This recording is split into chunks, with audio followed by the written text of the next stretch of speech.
Into this, gentlemen. This weekend, the name on the marquee has got to be Francis the Predator Ngannou. I kind of said that funny. Who this past weekend lost a split decision against the great Tyson Fury in a boxing match in Saudi Arabia. But it was a split. And Francis Ngannou scored a knockdown on the great Tyson Fury, while he himself was never knocked down or even in trouble in this fight across 10 rounds. The scorecards read 95-94 for Fury, 95-94 for Ngannou, and a 96-93 for Fury. Guys, I'm just going to say off the bat, I said this in our text, the fact that Francis Ngannou knocked Tyson Fury down and gave that man a 10 count and won this fight on one of the judges' scorecards, even in a losing split decision outcome. Oh my God, what a feather in this man's cap. His stock has only gone up this past weekend. Mark, start us out. Give us your impressions of how this fight played out, your thoughts of how Ngannou did, of how Tyson Fury did as well. What are your thoughts? I don't even know what to say. Like, the fact that we, as of Saturday, exist in a reality where Francis Ngannou went in there against Tyson Fury and performed the way he did and pulled off what he did, whether you believe it was a win or believe it was a close loss, whatever it was a competitive fight, which cannot be argued, against the best heavyweight boxer on the planet, who hasn't lost a fight in ages, who is beating and shutting down, top flight opponent after top flight opponent. And now, of all these guys, the guy that gives him trouble and gives him his closest fight is Francis Ngannou in his first professional boxing match. Although I think he had a couple boxing matches prior to his MMA days, I want to say, but maybe they weren't pro. Not sure on that. But I remember he did have a couple. You might be right, yeah. But anyway, you know what I mean.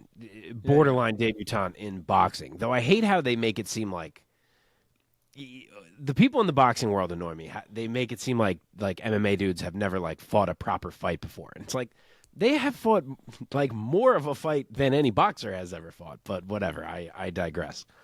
Yeah. But yeah, just the fact that he was able to pull off what he did. He shocked the world. He bet on himself, the definition of betting on yourself and on believing in yourself. And he did what no one thought he could do. I mean, the most ardent MMA supporters did not think he could win that fight. Maybe some people thought it'd be close. No one, gun to your head, none of us were picking him. I don't know if Omar's going to say he was. I don't believe it. That if there was a gun to your head for your life, you're picking Francis Ngannou to win that fight. I'm sure Ariel will say he was. I don't fucking buy it either. He can support him as much as he wants. And for what it's worth, on this podcast, we never said any of that fumbled the bag shit that half of the media was saying about Ngannou. None of us ever did. So we have been understanding of his decisions and pointing out how things could work out, from the jump. And obviously they've worked out more than anyone ever imagined they would, because the next boxing match that Ngannou takes, he is going to get paid an absurd amount of money. But he bet on himself, he believed in himself, and he shocked the world, and he fucking hung in there with Tyson Fury. And what's the craziest part to me is that he didn't really do anything that was so wild. It's not like he brought something to the cage where you're like, because he fights MMA, he brought this unique aspect that Fury wasn't used to dealing with, or he did this thing. He just went in there and fought a calm fight, never really went first, made Fury come to him, and relied on the fact that he is a fast, powerful, intimidating human. And that was really it. He countered well. He used his size and his strength. Fury struggled with it when they were in tight. You could see Fury looked weak. He was getting kind of tossed around in tight. He looked unbalanced, and he just looked confused as to what he should do to attack Ngannou. I mean, maybe even intimidated. I don't know if that's what I want to say, but something like that. He looked nothing like himself. And I know people are saying, oh, he was, he took it lightly, and maybe he did. That he didn't prepare, but he did have a 12-week camp. So, like, how much can you say he didn't prepare? So I don't know. I mean, it's the definition of the saying of this is why you play the game, or in this case, this is why you do the fight. Because sometimes shit just happens that doesn't make sense. Like, how could Tyson Fury not land his jab on Francis Ngannou? He lands it on everyone else, no matter their size, no matter their style, no matter their skill level, and he can't jab Francis Ngannou? I don't have an explanation for you. I'm waiting for our boy Tommy to put something up over on Unboxing breaking this down. I don't fully understand what Ngannou did that made Fury look as un-Fury like as he did, but he did it, and you could argue he won the fight. I will say, to close this out, that I did score it for Tyson Fury. I don't like the people who are like screaming robbery, because I certainly don't think that there's any way you can like adamantly say that Ngannou won that fight. You can say you scored it for him, sure, but I think everyone should be well aware that's a very close fight and that there's a few rounds that can be flip-floppy in there. And personally, I had it for Fury. For what it's worth, for anyone that's interested, I gave 1 and 2 to Fury. 3 obviously was 10-8 to Ngannou, so that's the knockdown, which I didn't even speak about. The fact that he fucking knocked down Tyson Fury is just... It was crazy. Unbelievable. It was crazy. Just, as an MMA fan, I love it so much. Yeah, man. So I had it even through 3, and then I gave all of 4, 5, 6 to Fury. So I had him back up 3. I gave 7 and 8 to Ngannou. So I had Fury back. I had Fury up 1, and then I gave Fury the last 2 rounds. So for me, it was 96-93 Fury on my card. You want to argue one of those and flip it, I would still have it 95-94 Fury. So for me, Fury won the fight, but it takes nothing away from what Francis Ngannou accomplished in my eyes. And he's going to have another huge fight coming up now, whatever it may be. Even if it's not Fury, it's going to be like fucking Anthony Joshua or something. Omar, let me send it over to you, and I have to hop upstairs. My kid is crying. Give me 1 second. I'll be right back. Are you home alone, Mike?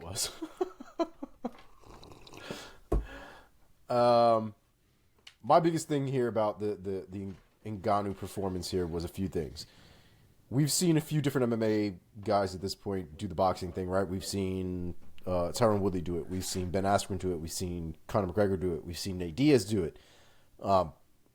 Nate Diaz, I think, was the one that I think a lot of people might have had some expectation for, because we've always known that he comes from a boxing pedigree. Didn't really put on the best performance, right? Conor McGregor, I think we also had a expectation for, because he's Conor McGregor. We were on that ride, especially back then. That was peak Conor McGregor. We were in. And we never really got, I feel like, the type of performances I think as an MMA fan base, were looking for. They had good performances for what they were able to bring to the table. But again, these guys boxing isn't really what they do on a day-to-day basis, right? You can see McGregor wasn't able to put any weight on his shots. I'm not going to digress about that whole fight at this point. But my point is that we've seen what the level of boxing is from MMA guys. And it doesn't say anything about what their ability is to fight. It just says how their ability is to adapt to the game of boxing, which is very specific.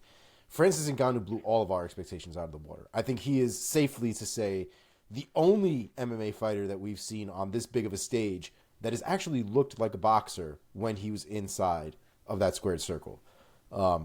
His guard was fantastic. He was catching punches. He was not biting on a lot of feints. His footwork, I thought, was really goddamn good. His distance management was pretty good. Obviously, there's the length of Fury that looks like it's a pain in the ass, even for Ngannou. And I think Ngannou showed him the proper amount of respect. Didn't try to run into him as quickly or as recklessly as other people might have in the past. And at the same time, he was still able to come inside and still push the pace a little bit. There has been some criticism that Fury could have and should have found an opportunity to push the pace on Francis Ngannou, especially in the later rounds, and that never happened. And it's possible that he allowed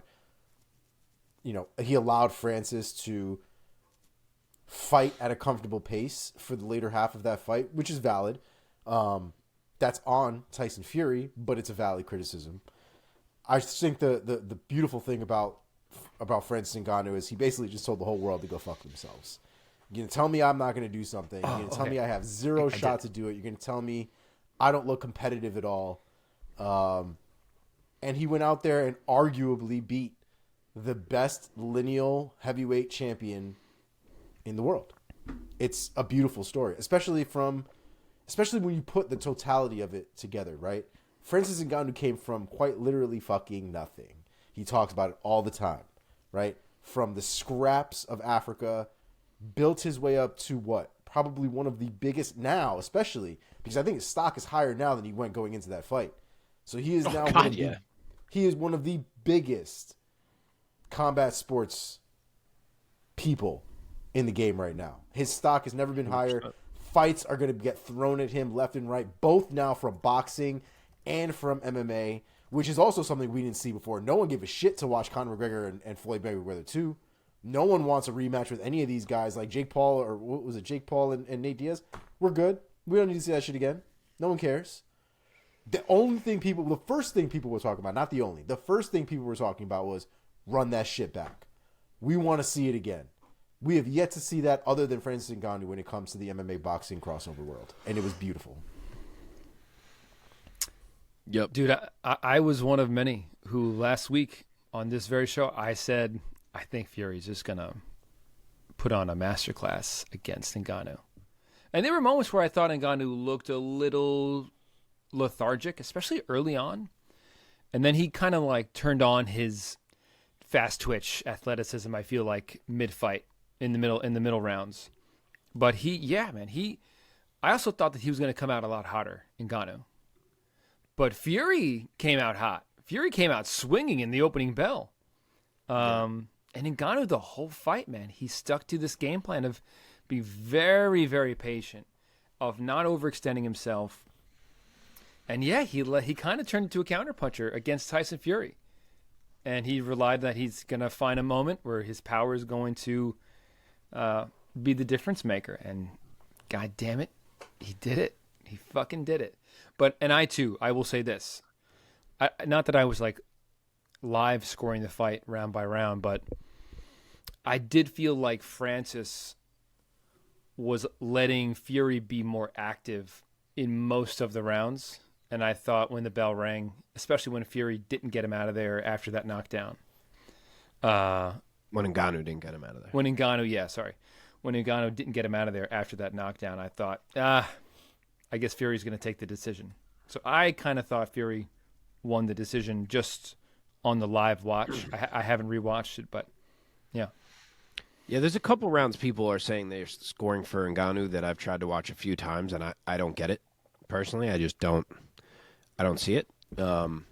So, yeah, the best I can give it is 95-94 for Fury, personally. But, again, it takes nothing away from Ngannou. And just to comment on your point that you made, Omar, and you both kind of mentioned it, but about the pace, I thought that, as Omar said, I thought Fury could have maybe pushed more at times. He definitely came out hot. After he got rocked, he didn't fight the same way. I don't know if he was just afraid of the power or what, or if he thought, I underestimated this guy. I can't. It's not that he was afraid of the power, but he was like, I can't make another mistake like that. So he tried to fight a more conservative fight. But even Ngannou, like the freaking announcers were making me nuts about, Ngannou, he's never fought close to this many rounds. The dude has fought 25 minutes wrestling with 4 minutes of break time in that 25 minutes of wrestling. This is 30 minutes of boxing with 9 minutes of break time. Like, I promise you that is infinitely less tiring than the wrestling version with half the break time. So I hate that narrative, and I never was once worried about Ngannou's cardio, and I thought he could have pushed it more, and I think he could have. I think that if he looked back on the fight now, that he is probably like, yeah, I was fine. I could have been a bit more aggressive. But, maybe same thing. Maybe he was like, it's Tyson Fury. Let me just fucking keep doing what's keeping me safe here before I fuck anything up, too. And maybe he thought he was ahead, of course, and all that. I think he did think he was ahead. So, yeah, I don't know. If they ever did fight again, it's very hard to not think that was a lightning in the bottle type situation. Yeah. But I'd be curious to see how each man approached it if it happened again. Have you heard from Tommy at all yourself? Just that he couldn't believe it, and he's so impressed by Ngannou and loves Ngannou, but that he also scored it for Fury. He did. I But think he had 95-94 for Fury. And I'm sure Tommy had to have been predicting a similar thing as me of like Yes, a 100%. Fury route. Yes, completely. I kind of want to get Tommy on here to hear his thoughts, but I should just wait for the next unboxing episode. We could. But yeah, I'm just so curious what happens next because you've heard that Fury and Usyk, I guess, have now agreed. It's not going to be the December date that was mentioned, which I feel like everyone fucking always knew that was a ridiculous date coming off of this Ngannou fight. But apparently they've agreed to a deal where it's going to be basically a 2-fight deal in 2024 because it has a rematch clause for both guys. So whoever loses, I'm sure, is going to invoke it. So it sounds like we're not getting Fury and Ngannou rematch right away, at least, which leaves either Anthony Joshua, which I think could absolutely happen and could happen in Africa and would be fucking huge, or Deontay Wilder in either sport, because Wilder is the crazy one who keeps throwing out the idea of him doing MMA, which would blow my mind because one leg kick to Deontay Wilder's legs, and I'm not sure what he does because his leg would just snap. Sure. Yes, the leg is gone. That's what it would happen. The leg is gone. So you would think it'd be boxing in the end, but like either of those would be fucking huge and would be such a payday. Like it's mind blowing to me that Francis Ngannou has put himself into this position where he is going to get one of these fights. But like that's all he better get. Like him fighting anyone else makes no sense because he has made the name he just made in this Fury fight. The last thing you want to do as a marketer is put him against like the number 8 guy, whoever it may be, and have him lose that fight. And then you lose it all. Like you go right for Wilder or Joshua and you do it right now. Yeah. You can't give him like a Dillian White or any of the guys who, have kind of already been through the grinder of the championship kind of area and been kind of used as the cannon fodder and stuff like that. You've got to give him the guys with the big names like the Joshuas. Because they could absolutely beat him. Yeah. I mean, it's a very Anybody can beat him. I think anybody That's in the what I top mean. 15, I don't know how they do I agree. rankings there, but I definitely would imagine most of the top guys there have at least, if not more, than a decent chance to beating Francis Ngannou. Agree. Yeah. You gotta. It's one of those two. No one else makes any sense. Yeah. And imagine he fucking those guys beat one of those guys. Then you could have him waiting for a true title shot against the winner of Fury and Usyk. Like it doesn't seem like it's a real thing, but fucking here we are, man. Would you go as low as, or as well? Would you do Andy Ruiz? No, God no. No. He's 4th. Nope. Two names. But the Wilder, thing is, Joshua at the end. Andy Ruiz at this point, though, his biggest name was Anthony Joshua, right? And I think that's really the biggest thing that he was able to do. I don't even know if he really capitalized on it too much after that. I think he had one loss after that and maybe one other win. But it was a little bit inconsistent, right? Like the names that people are going for at this point that are going to sell are going to be Deontay Wilder and Anthony Joshua. Those are the only two options at this point that you have that make sense for Francis Ngannou. I think it should be Joshua and Ngannou in Africa. I think Joshua is the one that he has he has a good shot against Joshua, if we're being wholly honest. Joshua, and when I say the phrase, because I've said this a lot of times that it always sounds fucking stupid when we talk about fighting in general, but Anthony Joshua does not like to get hit, right? There is a certain. If you saw the way that Tyson Fury got rocked, right? If you look at that face, if you freeze frame on the moment where Fury rolls over on the floor to get back up, he's got a face like, oh shit, that was fucked up. Yep. Right? He had that moment. He came back though, right? Regardless of what you want to say about who won that fight or who didn't win that fight was still close by the end of the 10th round. It was a competitive fight. We had a lot of back and forth in there. Tyson may have adjusted. He might not have fought as aggressively as he did before, whatever, but he was still very much in the fight. Anthony Joshua sometimes has a bad habit of getting cracked and then receding almost. And Against Ngannou, you're just going to get knocked the fuck out if that happens. So I think it's a very, very interesting prospect, that fight, because Anthony Joshua's a very technical boxer. But when he gets hit and when he gets a little beat on, he tends to be less technical at that point. Yeah, I agree. I'm intrigued by that fight for a lot of reasons. And I know I saw a little clip of oh boy, mine's not working. Eddie give me the last name. Eddie Hearn? Boxing guy. Eddie Hearn, Jesus, Eddie Hearn. God. Saw a clip of Eddie Hearn, who I know has been given a lot of props to Ngannou, but I saw a little clip as I was scrolling Instagram of him saying that if they did ever make the Joshua fight, that Joshua would win inside of 3 rounds. Yeah, he's fucking So, crazy. He changed it to despite how 6. impressed he was. Oh, yeah? Yeah, he changed it to 6, but he's fucking crazy. He sounds exactly, and I mean exactly the same as what he said before the Ngannou Fury fight. And it's like he lost 1 foot in that fight, and now he's like, let me put another one in my fucking mouth and see what happens there. It's the same thing. Yeah, it's just so hard. Like, if Joshua did work Ngannou, I wouldn't be surprised. Like, that's what these guys are supposed to do. You know what I mean? But fuck, Sure, in man, theory, let this guy yeah. try to shock the world again. Like, I'm here for it. I'm here for all of it. Fucking, there's nothing I put past Ngannou after what I just saw. We also need to recognize the fucking brilliance of either Francis Ngannou or whoever is Francis Ngannou's manager or marketing person, because having a promotion called Gimmick Promotions is fucking amazing.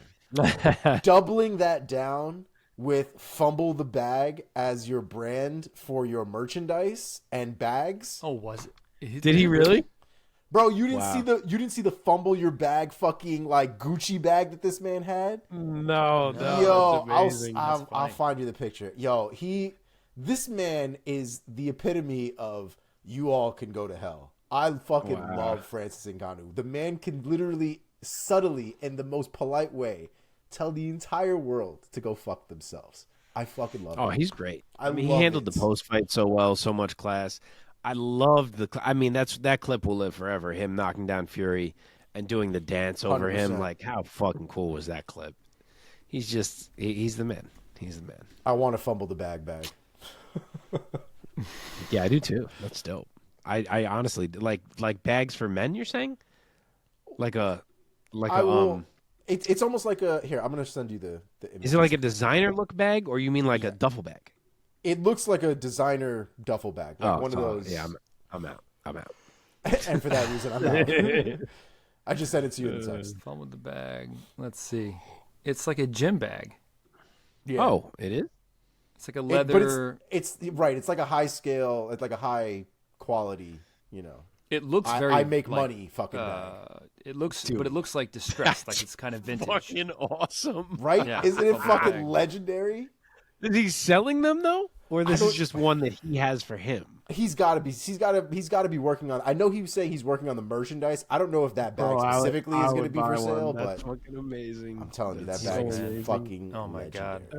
legendary. I love That's it. really cool. That's really cool. Should we move on? Is there anything else you guys? Any other angles of this you guys want to talk about? I think the last thing I just want to point out is really how close this fight was in terms of mass perception. I went to MMA Decisions, and we talked about how this is not an MMA fight. Oh, it's on there. No one gives a shit. Everybody wants to know how you felt about this random ass fight. So yes, it is on there. Ngannou defeats Fury 95-94, 40.4%. Ngannou defeats Fury 96-93, which I'm not really on board with, but that's fine. Another 7.6%. Fury defeats Ngannou from a 95-94 and 96-93 combined. Looks like it's about 37.2%. So, according to 223 people, Francis Ngannou won that fight. Yeah, it has the overall. Oh no, sorry, that's round 10. My bad. Yeah, I see where you're looking. Yeah. Look at the experts though. Experts on the left, 6 Fury, 3 Ngannou. Is that better? Experts. But I mean, it's tough to go by MMA decisions because the public who frequents MMA decisions is MMA fans. So My point though is that it's still close, right? I don't think we're gonna find it's it. close as fuck. Yeah, I don't think we're gonna find it blown out either way. But I still think it's so crazy that we can even have the discussion of how close that fight was, how possible it was that Ngannou should have walked away with a belt that Yeah, night. see this has a round 2 is the main round that I keep seeing people giving Ngannou, and I keep watching it and I just keep not seeing it. I don't know. I don't get that round. That's a Fury round to me. But yeah, I mean, hey, score it how you will. I wanted to score it for Francis. Believe me, I wanted to come in here Yeah, and of tell you course. how he got robbed. Yeah, right. It just didn't play out that way. But he's the man. Tell you what, the spectacle overall of this event was second to none. Oh yeah, everything about it was great. Oh, The way the they just production imported, value. yeah, they imported all these boxing legends and MMA legends. It was a sight to behold. All the legends, man. Ronaldo was there. What's his name? Yeah. Eminem was there. There's tons of people over there. Dude, Connor there, What you is had Frank Eminem's Mir deal? there. Does Eminem have to wear that double hood shit that he wears at all times? Like, I feel like in 5 years I haven't seen him without that double hood shit. It's like the structured Double hood. hood?